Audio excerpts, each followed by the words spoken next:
ಕಲಬುರಗಿ ಜಿಲ್ಲೆಯ ದೇವಲಗಾನಗಾಪುರ ಪೊಲೀಸ್ ಠಾಣೆಯಲ್ಲಿ ಇವತ್ತು ಒಂದು ಚಿನ್ನಂಗೆರೆ ಸೀಮಾಂತರ ವಲಯದಲ್ಲಿ ಒಂದು ಮರ್ಡರ್ ಆಗಿದೆ ಅಂತ ಮಾಹಿತಿ ಬಂದಿದ್ದ ಮೇರೆಗೆ ನಮ್ಮೆಲ್ಲ ಅಧಿಕಾರಿಗಳು ಮತ್ತು SOCO team, dog squad, fingerprint ಸ್ಪಾಟ್ಗೆ ಸ್ಥಳ ಪರಿಶೀಲನೆಗೆ ಬಂದಿದ್ದೇವೆ. ಅಲ್ಲಿ ನೋಡಲಾಗಿ ಒಬ್ಬರು ಬಡೆ ಸಾಹೇಬ್ ಅಂತ 40 ವರ್ಷ, ಚಿನ್ನಂಗೆರೆಯಲ್ಲಿ ವಾಸ ಮತ್ತು ಇದು ವ್ಯವಸಾಯ ವೃತ್ತಿ.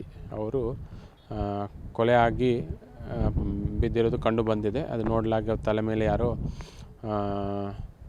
ಅನ್ನೋನ್ ಪರ್ಸನ್ಸ್, ಅಪರಿಚಿತರು ಯಾರೋ ಕಲ್ಲಿಂದ ಅವ್ರ ತಲೆ ಮೇಲೆ ಎತ್ತಿ ಹಾಕಿ ಕೊಲೆ ಮಾಡಿರೋದು ಕಂಡು ಬಂದಿದೆ.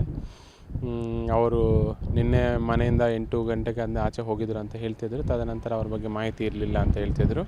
ಬೆಳಿಗ್ಗೆ ಬಂದು ನೋಡಿದಾಗ ಈ ತರಹ ಅವರು ಮೃತದೇಹ ಕಂಡು ಬಂದಿದೆ.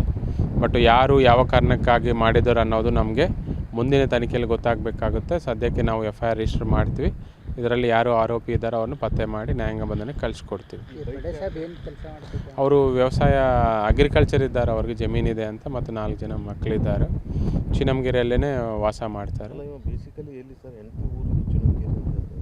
ಈಗ ಇಲ್ಲೇ ಇದ್ದಾರೆ ಅವ್ರಿಗೆ ಚಿನ್ನಂಗೆರೆಯಲ್ಲಿ. ಬಟ್ ಅವ್ರಿಗೂ 4 ಜನ ಮಕ್ಕಳಿದ್ದಾರೆ. ಬಟ್ ಇನ್ನು ನಮ್ಗೆ ಯಾರು ಈ ಕೊಲೆ ಮಾಡಿದ್ರು ಅನ್ನೋದು ಗೊತ್ತಾಗಬೇಕಾಗುತ್ತೆ.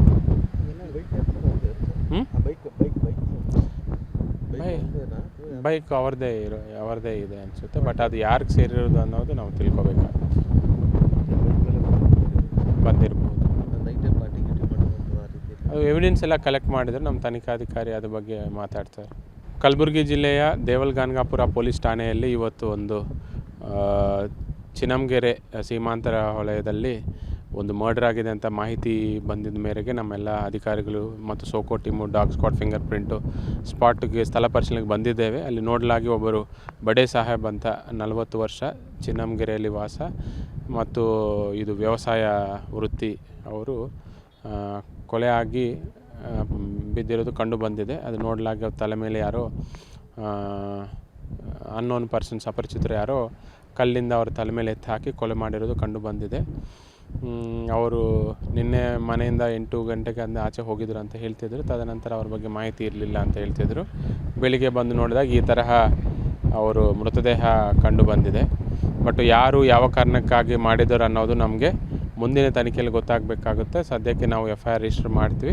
ಇದರಲ್ಲಿ ಯಾರು ಆರೋಪಿ ಇದ್ದಾರೋ ಅವ್ರನ್ನ ಪತ್ತೆ ಮಾಡಿ ನ್ಯಾಯಾಂಗ ಬಂಧನಕ್ಕೆ ಕಳಿಸ್ಕೊಡ್ತೀವಿ. ಅವರು ವ್ಯವಸಾಯ ಅಗ್ರಿಕಲ್ಚರ್ ಇದ್ದಾರೆ, ಅವ್ರಿಗೆ ಜಮೀನಿದೆ ಅಂತ, ಮತ್ತು 4 ಜನ ಮಕ್ಕಳಿದ್ದಾರೆ. ಚಿನ್ನಂಗೆರೆಯಲ್ಲೇ ವಾಸ ಮಾಡ್ತಾರೆ. ಈಗ ಇಲ್ಲೇ ಇದ್ದಾರೆ ಅವ್ರಿಗೆ ಚಿನ್ನಂಗೆರೆಯಲ್ಲಿ.